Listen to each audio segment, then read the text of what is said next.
Thanks very much. I'm the proud father of a gay son. It wasn't always that way. I grew up in inner city Melbourne, in a suburb of Richmond. I was a severely disabled brother, a truck driving father. I joined the army when I was 15 years of age. I went to a military school. I went to Vietnam at the age of 19. When I came back from Vietnam, I got a trade and I ran a plumbing company. I was homophobic. That's the way men were at the time when I was born. My son came out to me. I didn't expect it. It was a shock. My wife at the time understood that he was gay, but never spoke to me about it because of my particular attitude. My son wanted my wife, who was terminally ill with cancer at the time, to know what he was and who he was before she passed away. I say that because I often hear that gay people are weak. Canavan said, grow a spine. How much courage does it take to stand up and say who you are in a country like this? So I consider my son to be extremely brave. I fought in Vietnam. I'm supposed to be brave. I was scared most of the time. And my son showed great courage in coming out being gay. So what I did with my son, I decided that I had to have a look at my attitudes. I was terrified of losing my son. I loved my son. And I thought I had a good family arrangement. I loved my family. I thought I was being a good father. But my son's situation made me have a look at it. So I asked myself the question, what is it about gays that you don't like? So the answer to that question, to cut the story short, came down to fear, ignorance and extreme prejudice. And when you look at those things, the arguments simply didn't stack up. What occurred to me then was, being the protective father, I knew that my son could be bashed. I knew that my son would be discriminated against. I knew that my son would be abused. So being the protective father, I wanted to go out and protect my son against people who had a go at him. But what I also came to realise was that in his own country, our country, the country I fought for, did not include my son in its laws. My son was discriminated against not because of who he was, but because of what he was. So it struck me we had to change that. We had to change the law. In 2004, John Howard, the then Prime Minister, struggling for re-election, took the Liberal Party on a fast and sharp turn to the right by trying to secure votes in picking on gay people. And what he did, he changed the Marriage Act so that marriage was there for men and women only. Men and women only. What that did was legally and socially excluded my son and the community of people that he was born into. One of the other things that I realised when my son came out and I had an introspective look at my views was that gays are born, not made. Gays are born, not made. This is not a lifestyle choice. Who chooses to be discriminated against? Who chooses to live in a closet most of their life?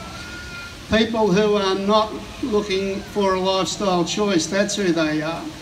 So what I decided to do, and I thought about this aspect of law, and you know, the equality of law, Australia's a great place, and I've travelled the world. I know what it's like for people to live in communist countries, in dictatorships, fascist-run countries and democracies. We have a great democracy in this country. But the idea of excluding gay people from equality in law in their own country is a complete and absolute objection to that statement.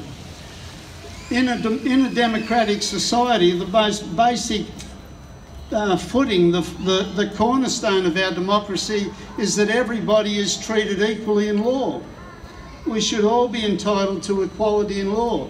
What we have as a constitution, a foundation stone of our constitution, is recognising a difference between church and state. Think about that. There's a separation between church and state.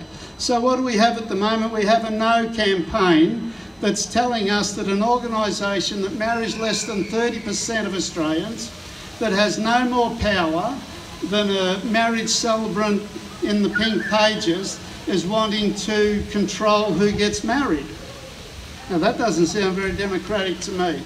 And so what the government has done after John Howard's declaration that gays were to be socially and legally separated from the rest of the country, we ended up seeing marriage equality kicked down the road by every politician that represented some hard right or religiously fanatical group. And we ended up coming down to the plebiscite. And what was a plebiscite? A plebiscite was an administrative aspect that gave the politicians an out. They didn't have to vote on it. They also kicked the can down the road for another 6 months. What it did do, though, was give all those people that are opposed to same-sex marriage, all the homophobes, all the idiots, all the people hiding in the cracks of our society, a free kick at gay people. So we had to fight it, and we are going to win. I have no problem with the fact I'm extremely confident that we're going to win this.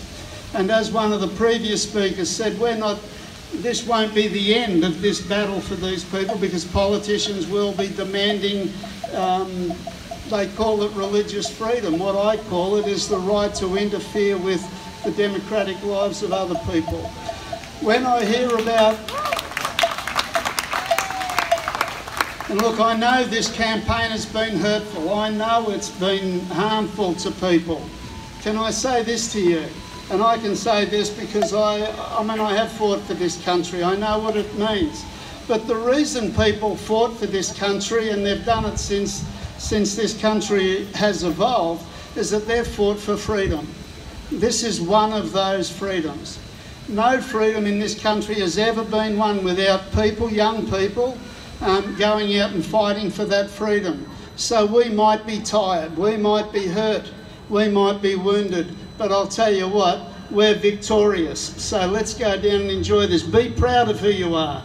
Be proud of what you are. Don't let anybody look down on you, because you're as good or better than they are. So good luck to you, and we'll all celebrate on the 15th. Thanks very much.